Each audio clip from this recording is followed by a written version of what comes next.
Hello all, this is Halloween, and today we're going to be doing something a little bit different.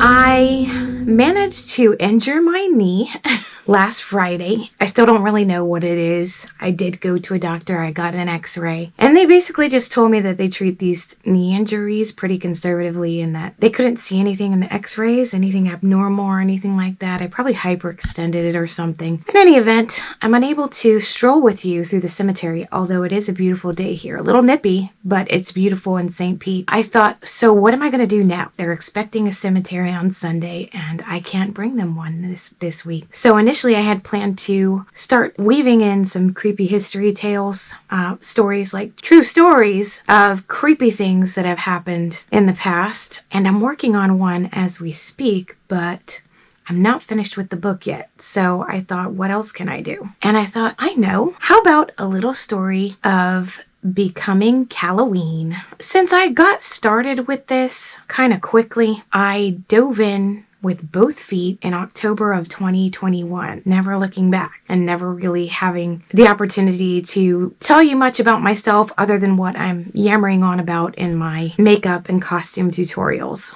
If you've been watching, you should know some things about me, but I thought, let me just introduce myself, tell you about who I am, how I became this Halloween crazed person, and it's not all my fault. Yeah, who doesn't want to know about who they're watching on YouTube? I love these kinds of stories, so I watch a lot of YouTubers myself. I'm subscribed to several people that I watch religiously because they inspire me, and every one of us has a story, and here's mine. I was born in 1981 to parents William Rogers and Janet Edwards, and I was born in Mobile, Alabama. Don't give me crap. I'm a Floridian. I was born there, and 3 weeks after I moved here. So although I was born in Alabama, I know nothing about the state. Haven't even been there to visit. I know that there's a tunnel in Alabama and Mobile. That's about it. But anywho, I cannot ever remember a time growing up. I can't remember not ever loving Halloween. Like Halloween, I came out of the womb loving Halloween.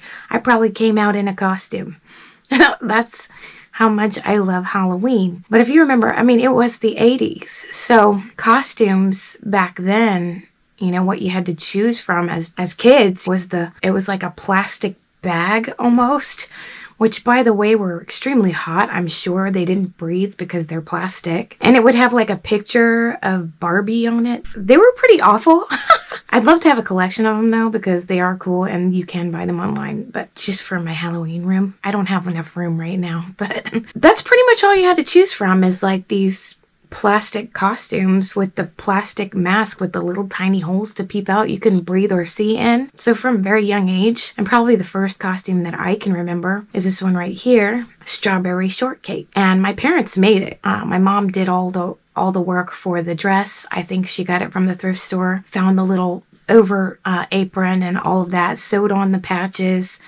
I think my mom made the wig, and also the hat was made from 2 visors. She sewed them together, the end of the visor, covered it in cloth, added a little fake strawberry and tied a ribbon around it. My dad had dyed my pantyhose that year and maybe made the wig or helped to make the wig. I don't know. It was a collaboration. My mom and dad both made the costume, and it created a monster because now here I sit doing this all the time and I can't get enough. Well, as a kid, I loved Halloween. And my parents would come home from work on Halloween and like they were taking forever to get ready. I don't know what they were doing. So I'd put on my costume real quick and I'd go around the block. Back then, you could still go around the block by yourself and not have to worry about getting scooped up. Plus, all of us neighbors pretty much knew each other, and you know, it's a pretty friendly neighborhood I grew up in South Tampa. So I'd go around the block, I'd come back and scoop them up, and we'd go to one of the rich neighborhoods where they gave all the good candy. And I did that for years. I think the last time I trick-or-treated was actually, I was 18 years old. And people were giving me crap about it. So I stopped after that year. I actually drove myself out to a neighborhood that year and was going trick-or-treating, just like everyone else, all by myself. But yeah, I did that for a number of years, trick-or-treated as long as I could. And my dad always made my costumes. I mean, one year I was a hula girl. He made actual coconut bra for me, made with real coconuts. Now, as I've said in my hula video, my coconuts are too big to be covered up by coconuts. I was a skeleton one year. I was a witch. A clown. I can remember pretty much all my costumes. It kind of blows because I don't have pictures of all of them, and I wish I did. I'm going to end this video actually today showing you some pictures of some costumes I'm pretty proud of from the past. One being, you can see in the background there, my Zoltar costume. My dad made that. He made that. He built it. It's made out of wood. It has those wheels actually turn. That's really the thing for the cards. I had real cards coming out of there. People thought I was a real machine. It was incredible. And it is on wheels. So I could stand up in there and be pushed around. It was awesome. And it still is. I mean, I'm not ever getting rid of it. It's so great. But that was one of my great costumes. I didn't really know what I was going to do. I was 18 at this time. I was really kind of lost and didn't know what I wanted to do with my life. Never in a million years did I think costumes was a way of life, or that you could make a living doing costumes. It just didn't cross my mind. When you're in high school, you're thinking about, okay, what do I want to go into the medical field, the restaurant field? What do I want to do? Do I want to be... those are the kinds of things you think about, or like trade school. You don't really think about the artistic stuff as being a way of life or making a living doing anything like that, or I didn't at least, and I wish I would have, because I've never been happier than I am right now in my life. Kind of blows because I lost a lot of time not really knowing. And my mind was going in all different directions. I got married too young, had kids too young, so I had that going on too. I ended up going to beauty school while I was married to my first husband, and that I couldn't even finish because the life with my first husband was so tumultuous that I just couldn't get a handle on being stable enough to try and even finish or pay what they were asking to finish financially. I was just buried. We ended up getting a divorce after a year, but I had a boy, a young son out of it. And so I had to start working just a lot. Sometimes I was working 2 and 3 jobs just to make a living and try to pay my bills. Had to ask my dad for help quite a bit. And then I met my second husband. We ended up conceiving after about 2 years of being together, and then we ended up getting married. I had a baby girl now, and then life with him was very tumultuous as well, mostly due to finances. So that didn't really work out. I always considered Halloween to be part of my income every year because I started competing right around, it was about a year before we started dating. I remember like the first major costume that I did was Edward Scissorhands. And I didn't really know at the time that you could go out and compete in these contests and you could win money and gift cards and all these things. So we went to a place, it was called the Yellow Rose in Town and Country near where we lived that night. And I swept the contest. I won like a $50 gift card there. And then we went to Dagwood's like that same night and I ended up winning there. And I was like, wow, this is great. I should do this. And every year, that's what I did. I'd make what was called my big costume. Because I usually would wear something like little. I'd dress up in something every day in October. Did that for a while, I think. And so as soon as I figured out I could make some money, sorry, Maceo. Maceo wanted to be part of the video. He's probably going to want to go out in a second. He's a ham, that's all. If a video is being made, he wants in. So every year I'd do this big crazy costume and I spent like the whole month of October on it. And at the time I was still working in restaurants, and then I got a job working for a food broker. And at this time I was working for a man, Jim Pless, and he loved Halloween so much.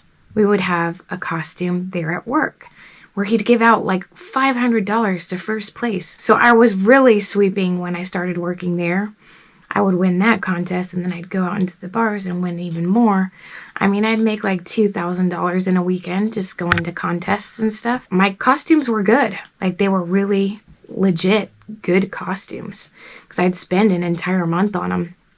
And then as I was working for the food broker, they started adding in other contests as well during Halloween. Decorate your cubicle. So I would decorate my cubicle as a background for whatever it was that I was going to be that year. And it was a big hit.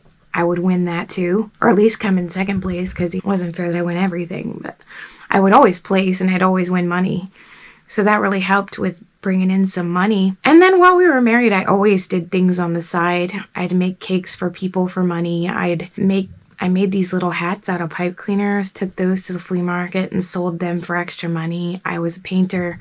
I'd sell my paintings. I made little magnet paintings. I always did famous people that had passed on. You can see one right behind me that I did of Alfred Hitchcock.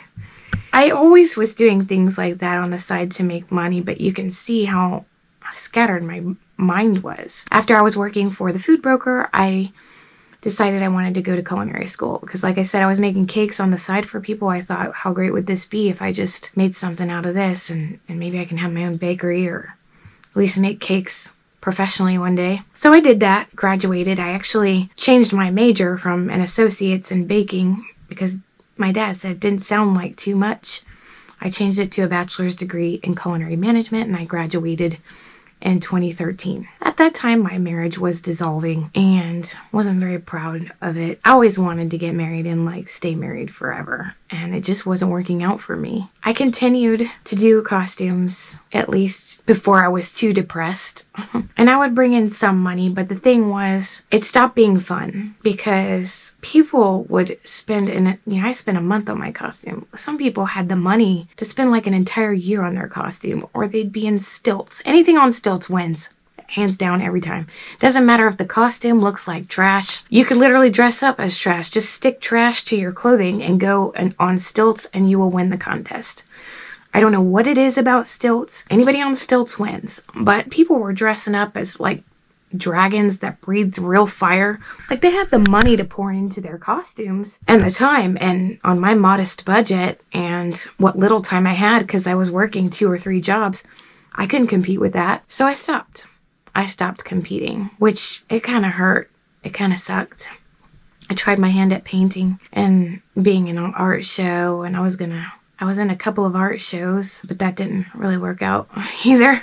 People's tastes had changed over the years. People used to be really wild and wild paintings and portraits and stuff like that. People these days are more into landscapes and, minimalist kind of stuff, just white walls and next to nothing. So didn't do too well at that. Then 2015 rolls around and it was so last minute. I was like, I'm going to do a costume. I was hurting. I needed the money. And so I did. That year I did a costume. It was Harley Quinn as a Jack-in-the-Box. And it was really cool, but the one problem I had was that it wouldn't fit into my Kia Sportage. So I had a couple people in my phone. That one guy that I had met at Pete's Place the week before. It's a local karaoke bar. I had his number and I knew he had a truck. And then the other person's number that I had was actually an old friend of mine. It was an ex-husband of my best friend who had moved away. I had his number and he had a truck. Well, I knew him better, so I texted him first. I said, hey, this is Callie. I know we haven't talked in a while. It literally had been 2 years since I had even talked to him. I was a little mad at him the way his marriage to my friend ended and didn't have any intentions on ever speaking to him again. But he had a truck and I needed one in that moment. So I texted him and I said, hey, you got any plans? I'm planning on going to contests. He knew all about that because I'd known him for 10 years at this point. And I said I needed to borrow his truck so that I can carry my costume in it. And he actually turned me down. He was like, well, can't do it.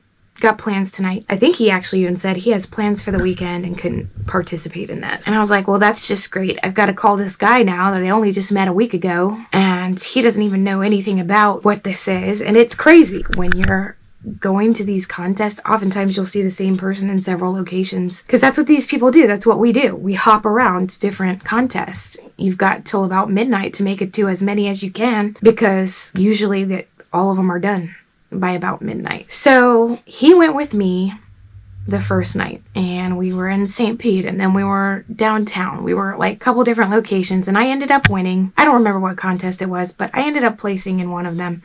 And I got a gift card for That's Amore. It was a Italian restaurant.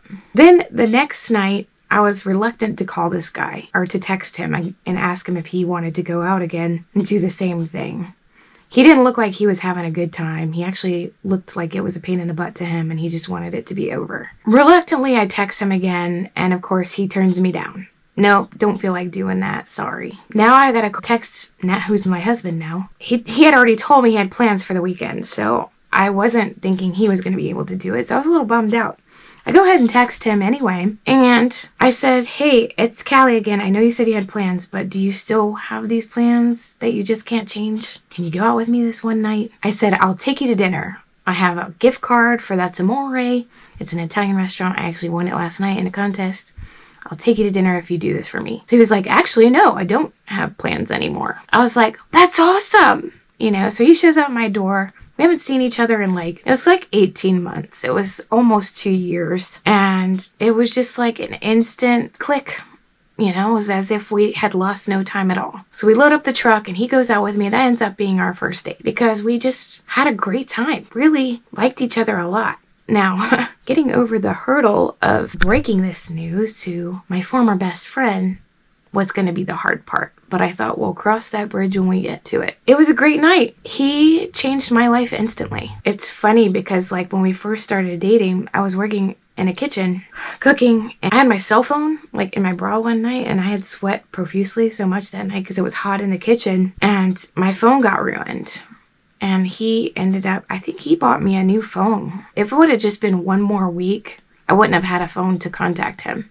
It's so crazy how it happened. So my phone gets ruined. He replaces my phone. I think he even put me on his cell phone plan. I'm not sure. I don't remember. And then within just 2 months of us getting together, my car completely dies and I get a new car. I drove it off the lot. Never had a car like that in my life. He met me and he just instantly changed my life. Next thing you know, he's putting my resume on Career Builder, helping me make a resume, putting it on Career Builder. Within a couple weeks, I have a job in insurance. I'm training to be an insurance agent and I had to do testing and all of that stuff. And I went to the place where you take the test. I passed it on the first try. Didn't get the highest score. I think it was literally a point over what you're supposed to get, but I passed it and then I'm an insurance agent. Within just 3 or 4 months of us dating, I'm working for an insurance company. I have a new car and a new cell phone. It was miraculous what this man had done for me. In that moment, after being with him, that I realized that I could be more than what I was because he made me feel that way. I always had the support of my parents, my mom and dad. They're great. They always believed in me, but that was it. I don't have uncles or aunts really believe a lot in me or go the extra mile to encourage me or anything like that. I had my mom and dad and that was it. But when he came along, I had this other person who was non-biased. He was only a friend for several years at this point, but I didn't realize that he believed in me or that anybody did that much. And he made me believe in myself. Working for the insurance company, I worked for that one for a year and a half. And then I went on to work for another insurance company. And I thought, I'm in the insurance business. It was August of 2017 when I went to work for this other insurance company. Insurance is cutthroat. I thought this one was going to be better. And the person that I talked to talked me into becoming an insurance agent there, even though I was totally reluctant to do so because I really hated it. But she talked me into it. Manipulative, that one. And here I am in the insurance business again. My thoughts were, look, I'm not getting paid. It was 100% commission. I'm going to dress up every day for Halloween because I had all these costumes at home. And what am I doing with them? Nothing. Thought I'll just wear them to work every day. When it came to be October, I told them, look, I'm dressing up every day for Halloween. We don't get clients in the office and y'all aren't paying me. They're like, that's cool. You can do whatever you want. So I did. I did that every day and that's when it started. I started posting my costumes every day. Now at first it was just from here up. I wouldn't post full body images of myself or full costume images. It was from the chest up and I did that for 2 years and it brought so much joy to everybody on Facebook. I would post my costume each day and I'd give myself weekends off and I'd have the makeup, the costume and everything. So for 2 years I did that and I started challenging myself to do more. I thought, this is really fun. I love bringing this to the people and them getting ideas from me. It was just bringing me such joy and everybody else. So I'm going to keep doing this. The next year I decided I want to push myself a little bit further. And the next year, so this was 2019, I started doing full body costumes. Like I would pick, give the whole costume instead of just from here up. And I did that for a couple of years. And then I thought I want to push myself to do more. Actually, I think I did that in 2018 and 2019. And then in 2020, my mom's diagnosed with pancreatic cancer. I had plans that year to start videotaping the process and put them on YouTube. But, I took care of my mom. I was with her every day from the time she was diagnosed till she passed away June 4th. Couldn't do it. I couldn't film that year. I wasn't going to do Halloween at all. And then I decided I'm at least going to give my full costume. But this year I decided I'll go one further and I'll try to find a perfect background to match my costume. So I would go online and I'd look for murals, things like that in St. Pete, Tampa, anywhere that would match my costumes. And that's what I did that year to push myself even a bit further. And 2021 was the first year I went live on YouTube. I didn't know what I was doing. My mom had passed and it had been a year since her passing, a little over a year. I got some settlement from her estate and everything, and I decided there's just not going to be a better time than now to go ahead and dump my whole heart and soul into this. If I'm going to do it, now's the time. So that year, I had been working for another insurance company, but behind the scenes, working for them for a year, and then the whole COVID crap happened and I didn't want to get vaccinated. So I ended up stopping to work for them. I decided I was going to go full in with this YouTube thing. So I bought the equipment, a new Apple computer with the iMovie software on it, and a GoPro to get started. And to this day, it's still all the only equipment that I use. I have some lighting and stuff like that. A friend of mine gave to me to borrow for the channel until I got my own. That year, 2021, I just dove right in with both feet. I didn't know what I was doing. I had no idea how to edit. So if you look at my older videos, the hula dancer, Smurfette, all the ones from that same year, they're pretty awful. It sounds not right. The lighting's not right. There's no music. I didn't know how to work, the pictures or add pictures in or anything like that. They're pretty cut and dry, as raw as it gets. They're edited. I knew how to cut stuff out, but I didn't know how to do anything much else. So when you watch my older videos, you'll see that. But I believe up to now I've evolved quite a bit. Just really blessed to have the channel. It's given me so much therapy. I am so busy in my mind. I know it sounds crazy, but my mind is always thinking of costumes. Always. 100%. I'm more busy now doing this for YouTube without even being monetized than I've ever been in my life. And I'm more happy. With my mom having gone, it keeps my mind occupied constantly. I don't have time to think about anything else. And it's so wonderful because I'm always learning new things. I'm the type of person, like my dad. My dad is the most creative person in the whole wide world. Like he can make anything magical. He really does. And he puts 150% into everything that he does. He's a construction worker. He could have been a millionaire if he would have just done fireplaces. He makes the most beautiful fireplaces you've ever seen. And he's so talented. He just sees things and gets inspired. And I feel like I got that too from him. I can see a color and get inspired. I can see the way a dress is made and get inspired, or a plant and get inspired. Hey, I'll dress up as a bird of paradise. Whatever it is, I get inspired by everything around me. You'll see that in my costumes. Some of them, like, how did she even think to come up with this? Well, I'm not lying to you. I think about it all day long, every day and into the night. Sometimes I can't sleep thinking about it. But it's great. My dad's family are artists, painters. My poppy did oil paintings.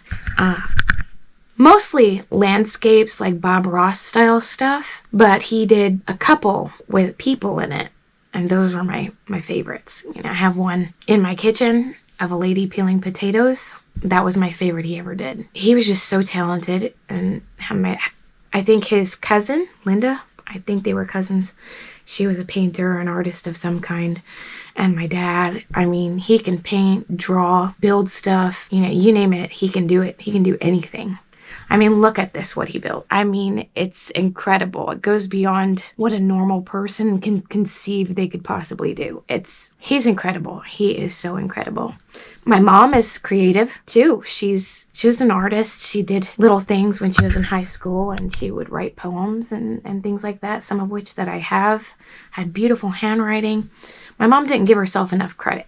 She gave all the credit to my dad always. Oh, you got your dad's talent. But my mom was extremely talented as well.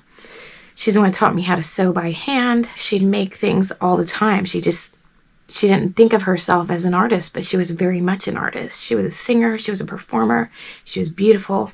So I really lucked out to have the parents that I have. They created a monster. I hope you've enjoyed it. I'm going to show you some pictures of my most favorite costumes. Maybe you can get some inspiration from some of these.